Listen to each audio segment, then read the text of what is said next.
Hola, un saludo cordial y un fuerte abrazo al colectivo de las escritoras de allá de la Patagonia, de San Martín de Argentina. Soy Claudia Vaca, escritora nacida en Santa Cruz de la Sierra, Bolivia. Es una ciudad que está al sureste de Bolivia, en la zona de las tierras bajas o el oriente boliviano que llamamos nosotros, frontera con Brasil, Argentina sobre todo, y ahí me tocó recoger de alguna manera los primeros destellos de la poesía que iba encontrando en la naturaleza, en los ríos de mi tierra, entre las serranías, entre las caídas de agua, entre el monte, como decimos nosotros. El monte nos referimos al bosque. Eh, Conocer los diferentes árboles, las diferentes especies que habitan nuestro territorio.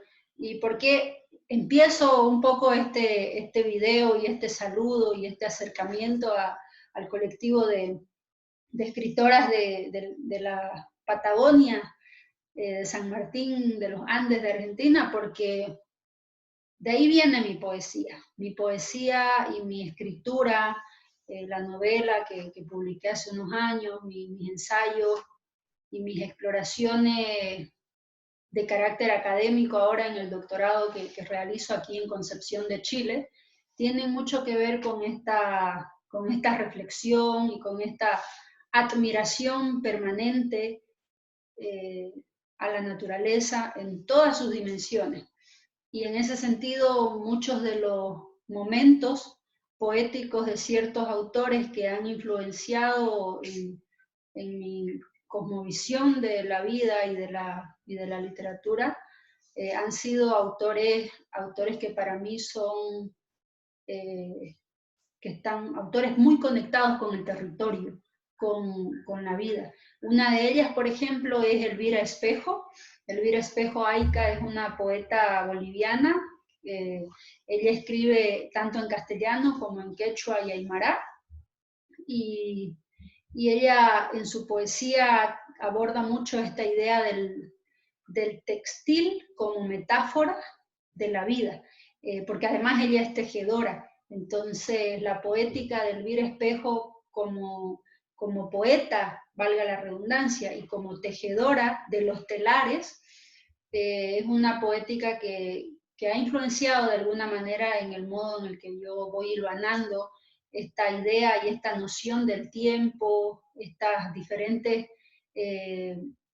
dinámicas que hay en la vida misma, la vida interna de un poema. Luego otra autora que ha influenciado de manera muy significativa en mi obra es una amiga entrañable además. Tengo aquí un libro de ella, Jessica Freudenthal. Este es uno de sus libros, El filo de las hojas, editado por la editorial 3600, de una editorial boliviana. Y en este libro, El filo de las hojas, Jessica hace un ejercicio bellísimo con el tiempo, y ella juega con el tiempo a través del diálogo entre tiempo y espacio, precisamente. No sé si se logra ver con claridad. Por ejemplo, hay la presencia de dos poemas aquí que son como espejos uno del otro, y esa es la idea del libro también. Y luego acá, por ejemplo, en una de las páginas hay dos versos separados, y esa separación, ese juego con el espacio que hace Jessica Freudenthal, marca el tiempo, marca el ritmo del poema. Por ejemplo, estas dos páginas, en la primera dice: tu cuerpo se pudre, tus uñas crecen. Campo semántico reductible. ¿Cuál es tu última palabra? Fíjense cómo en 4 versos que ella trabaja, 2 pegados en una página y los otros 2 con el espacio que pueden observar ahí, de alguna manera nos está hablando. Además, este capítulo se llama Crimen. Está relatando el crimen a través de la poética construida desde el espacio, a través de esos espacios vacíos donde suceden los silencios del crimen. Por supuesto, hace referencia en este libro y ella le canta a muchas mujeres, nombres de mujeres que han sido atacadas, que han sido agredidas y cuyos cuerpos físicos han sido, por lo tanto, liquidados, eliminados.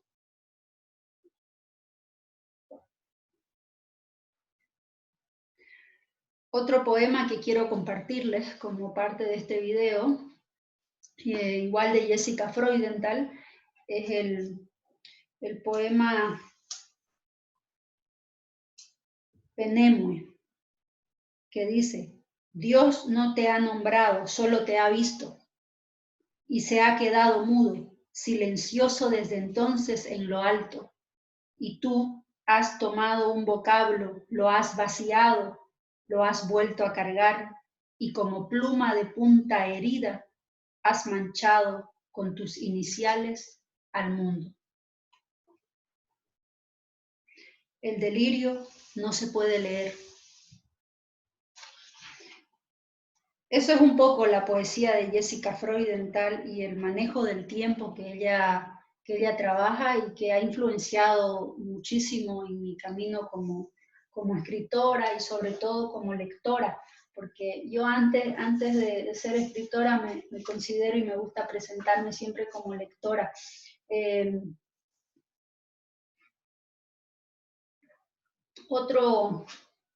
Otro libro que para mí es muy significativo es este de acá, de Ezra Pound.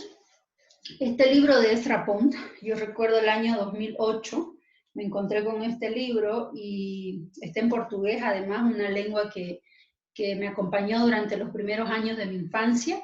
Como les mencionaba al inicio, yo crecí en la zona de la frontera con Brasil. Mi familia materna es de ahí, de Roboré de Chiquitos. Los chiquitanos son una etnia de la frontera boliviana, paraguaya y brasilera. Entonces hay chiquitanos bolivianos, brasileros y paraguayos. Y mi familia materna es del lado boliviano y mi familia paterna es del lado brasilero. Entonces me tocó interactuar mucho con la lengua, con el portugués brasilero, pero también con el español combinado con el chiquitano brasilero, el chiquitano beciró, que fue innovándose y transformándose como se transforman todas las lenguas que están vivas, ¿no?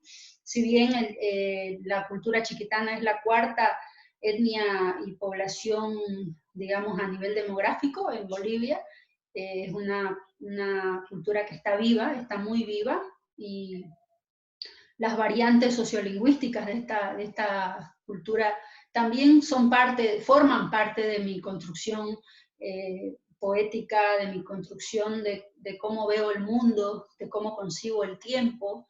Para nosotros el tiempo está muy relacionado, y por eso lo traigo a este momento a Ezra Pound, porque nosotros manejamos el tiempo desde la idea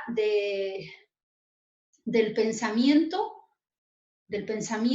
pero no ese pensamiento elucubrado, intelectualoide, sino desde la idea de ese pensamiento que aparece como empiezan a aparecer las estrellas en el cielo. Nosotros tenemos el día, y el día tiene sus horas, y de pronto depende del lugar donde uno esté y de la época del año, por supuesto, pero entre las 6, 7, 8 de la noche, el cielo empieza a llenarse de estrellas, aparece una, aparece otra, y ese ritmo, ese tiempo, es el tiempo de la naturaleza, y por lo tanto es impredecible, porque no sabemos en qué momento va a aparecer, no sabemos en qué momento la luna se desplaza de un lugar a otro. Estoy hablando del tiempo fuera de las convenciones, digamos, políticas, sociales, culturales incluso, que son construcciones deterministas a lo largo del tiempo. Estoy hablando del tiempo per se, que está por encima de nosotros, que está por encima de mi voz, de mi piel, de mis ojos, de la voz, la piel, los ojos de ustedes. Ese tiempo que que es invisible y que nos supera a todos. Ni siquiera es Cronos, ni siquiera es el temp de la extensión y la expansión indoeuropea, de donde proviene la palabra, uno de los orígenes etimológicos de esta palabra. Es ese tiempo que está ahí marcado en el cielo, que está aquí marcado en la tierra, que está marcado por los ritmos, el momento en el que van a ser, en el que va a brotar la sandía, en el momento en el que va a brotar un nuevo fruto después de que ponemos la semilla. Esos tiempos son los que yo incorporo en mi construcción poética de manera inconsciente, de manera consciente. En los últimos años, más consciente que antes, pero los inicios de mi poesía, por supuesto, eran más fluido desde lo espontáneo, pero ya uno va creciendo y va leyendo más y se empieza a tomar más autoconciencia y a ponerle palabras a estas formas de escribir, a esta forma de mirar el mundo y de admirarlo. Ezra Pound, en ese sentido, en este material, que es el ABC de la literatura, él escribe este texto que les voy a compartir. Dice: é somente depois da longa experiência que muitos homens são capazes de definir uma coisa em termos do seu próprio gênero, a pintura como pintura, a literatura como literatura, a poesia como poesia. Se identifica facilmente quando começa por discutir ou dialogar o poeta e não o poema, ou melhor aún, a natureza do poema, que desconfia do homem, da mulher, que começa com os princípios sujeitos e sérios para poder estar e chegar no momento exato em que nace o poema. Fíjense, aquí por ejemplo, en este ensayo, y es una especie de manual didáctico también, una mezcla entre manual y ensayo este libro, o ABC de la literatura, él intenta contarnos cómo sucede el encuentro y el tiempo y la experiencia literaria, la experiencia creativa por naturaleza. Nos está hablando de la poiesis, de ese acto creativo por excelencia, del cual Aristóteles en la poética va a desarrollar de manera extensa y va a referirse a diferentes géneros. Y ahí, por ejemplo, es donde empiezan a confluir en el proceso de la poesía, y eso es lo que le va a pasar a mi último libro que publiqué. La edición chilena la publiqué con Underground Editores, esta edición de acá, y la edición boliviana con mi editorial en Bolivia, que es el Grupo Editorial Hoguera, que es esta edición. Esto que menciona Ezra Pound, la confluencia de varios géneros a través de la poiesis, a través del acto creativo, es lo que le va a suceder a mi última publicación, que es la de Pasaporte.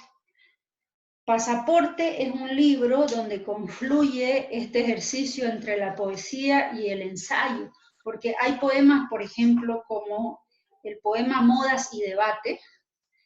Ese poema en realidad nació después de haber escrito un ensayo sobre un ensayo crítico sobre los diferentes ismos que están de moda en diferentes momentos del siglo XX y en los principios del siglo XXI.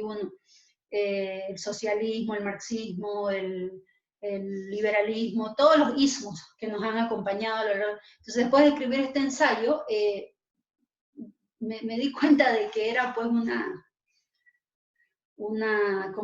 ¿qué palabra puedo usar aquí? Es una elucubración innecesaria. Horas dedicadas a indagar estos ismos para al final darme cuenta de que todos son modas y debates que no terminan de resolverse en sí mismos, ni de resolver esa ingeniería de la pobreza en la que seguimos viviendo, finalmente. Y de ahí van a ser el otro poema, Ingeniería de la Pobreza, y el poema Mueca Latinoamericana, por ejemplo. Este poema Mueca Latinoamericana es una mezcla, es una confluencia entre lo ensayístico y lo poético. Y ahí, en ese sentido, lo que va definiendo el tiempo en estos textos son los corchetes y los paréntesis. Entonces yo empiezo a incorporar diferentes signos de puntuación para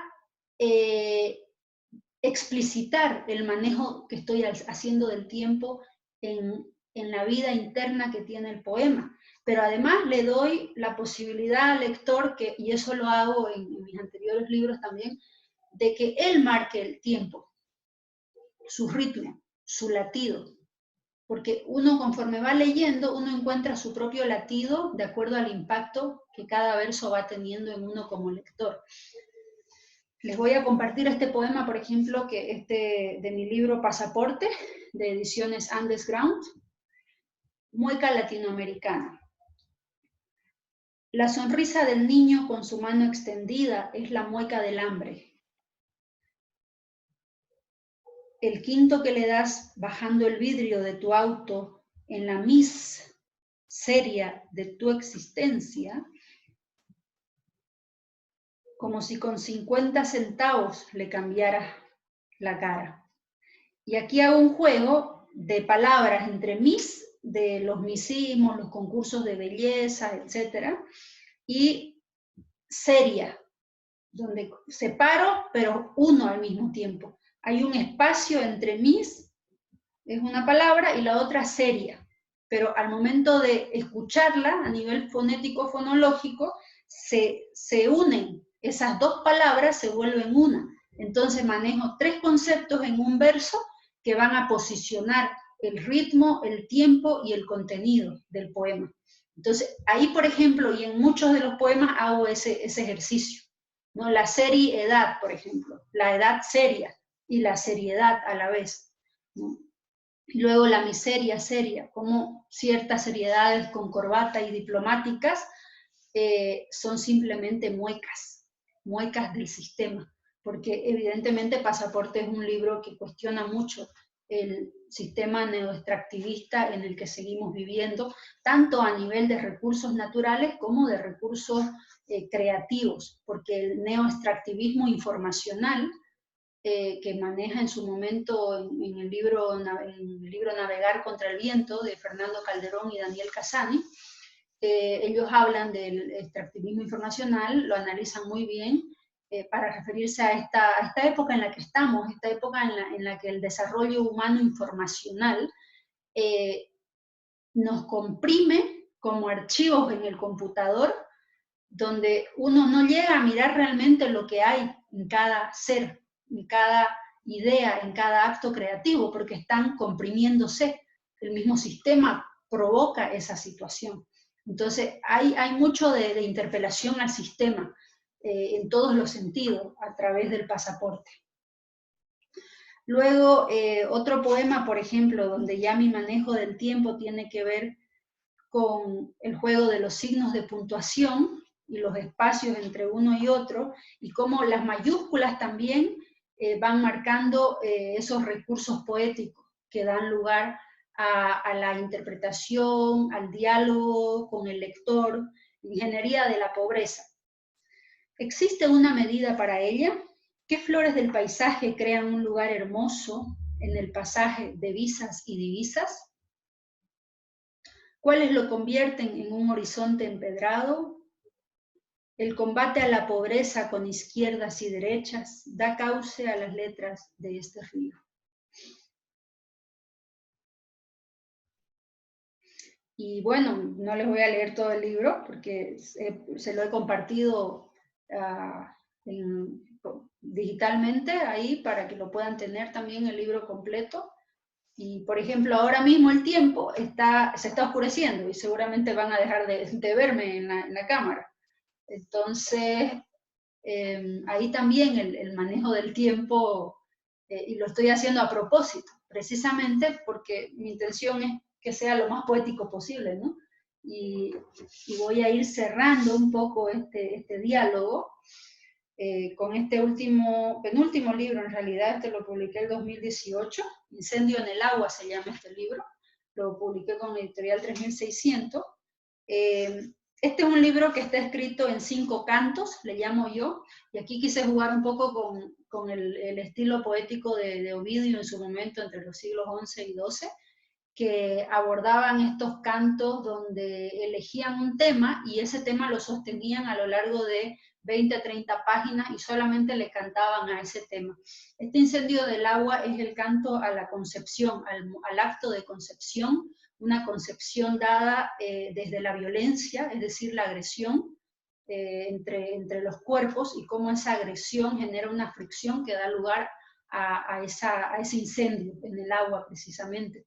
Entonces hay un canto a la concepción dado a través de elementos de la naturaleza, como son agua, aire, tierra, selva. En esta selva y con estas piedras al agua salpican mis raíces, se sumergen y me forjan toda luna en mi centro sol. En esta selva boto toneladas de ilusiones, corro hacia un horizonte de utopías.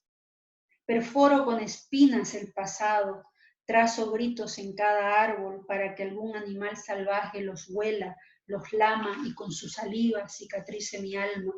En esta selva inundada de verde y café descubrí que soy lo que doy. Soy la niña que extiende su mano, la que se lanza entre los árboles a comer sus frutos, la que se deja alzar por el viento entre aguasales, la que navega entre el cielo y la tierra con remo en mano y espíritu encendido, la que cuando se pone el sol flota junto a él, la que en la tierra profunda enraiza nuestra historia. Esos son algunos versos de Incendio en el agua, es un poemario que también les he compartido digitalmente, lo van a poder leer de manera completa, y es un poemario que escribí luego de un ejercicio de meditación donde pude finalmente vaciar una historia y de alguna manera pude cerrar algunos poemas que intentan cantar y decir algo en mi libro Como vuelan las mariposas, que publiqué el año 2013, y en mi libro también de Versos de agua, ¿no? Esta imagen que ven en la portada es una caída de agua de Roboré de Chiquito, de los Totaizales, un lugar donde si alguna vez visitan Bolivia, visiten Santa Cruz de la Sierra y recorran todas las serranías de la Chiquitania, un territorio maravilloso que el año pasado fue asediado y casi devorado por los incendios, pero volvió a reverdecer, volvió a reverdecer. En este libro, Versos de agua, yo empiezo a hacer ejercicios como haikus, son poemas estilo haikus, que no llegan a ser haikus porque no cumplen con la precisión temporal y espacial, pero sí son breves y hay poemas que intentan plantear, abrir temas pero que no llegan a desarrollarse. Entonces yo creo que también hay tiempos y tiempos, hay géneros y temas, palabras que permiten que se diga todo y a veces permiten los silencios que hacen que el lector, el interlocutor de la obra creativa, sea el poema, sea la novela, sea el ensayo, incorpore sus palabras y su entendimiento en esos vacíos que uno deja a veces como autor. Escribir. Cuando escribo, anhelo que el lenguaje alcance para no morir.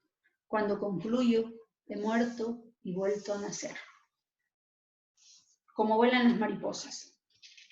Y hay un poema aquí que es con el que cierro el libro, además. A veces en el verso labramos nuestra muerte para volver a nacernos y darnos nueva suerte. Este poemario, Como vuelan las mariposas, es un poemario que juega con la idea de la metamorfosis. Y dentro de la palabra metamorfosis se esconde otra palabra, meta-amorfosis, el amor. Entonces es un poema que a través de el amor en sus distintas manifestaciones como tema universal en la literatura, va dialogando con diferentes obras literarias y con diferentes obras pictóricas también, y con diferentes obras del cine. En este libro de las mariposas yo convierto en metáforas muchas novelas y muchas obras pictóricas. Por ejemplo, el poema La noche que no me suicidé es un poema donde se puede ver con claridad algunos autores, o el poema Leve Humo, donde converso con la literatura de Amos Oz, un escritor israelí. Dime, Amos Oz, ¿cómo leo la levedad de este humo que provoca gotas y evoca estornudos?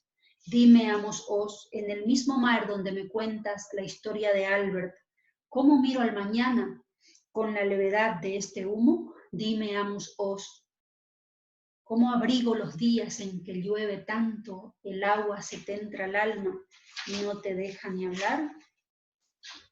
Amos Oz es un autor israelí que me ha impactado mucho a través de su prosa sobre todo. El libro El mismo mar es un libro maravilloso que se los recomiendo. Y luego La noche que no me suicidé, aquí dialogo mucho, por ejemplo, con la obra de La Victoria de Samotracia. También dialogo mucho con la obra de Amos Oz, por supuesto, y la obra de Toni Morrison. Entonces, los voy a dejar y me voy despidiendo y le mando un saludo enorme al taller de creatividad, de poesía en el que ustedes participan, y aquí me tienen cuando quieran. La oscuridad empieza a apropiarse de este video. Estos relampagueos son parte del juego entre la luz, que es oscuridad, y mi voz, y voy a cerrar con este poema que se titula La noche que no me suicidé. Bailabas en el canto de Huatú, pintándome un carnaval de engañosas mariposas. La noche que no me suicidé, zambullí mi existencia en el fondo del mar para nadar con alas y sin cabezas. En todas esas noches que no me suicidé, despertabas en mi boca cual mujer extasiada en el beso de Crin. La noche que no me suicidé, me habló tu sonrisa desde la escritura de Baudelaire. Me abrazaron tus brazos desde la risa y el olvido de Milan Kundera. Me mojaron las aguas del mismo mar para mecerme cual hija amada en la escritura de Toni Morrison. La noche que no me suicidé, me visitó la orilla encastillada en el río de Rubens y mis jardines de pereza me pintaron gira sola, matando a la curiosidad por saber qué hay en el vientre de la muerte, la noche que me suicidé.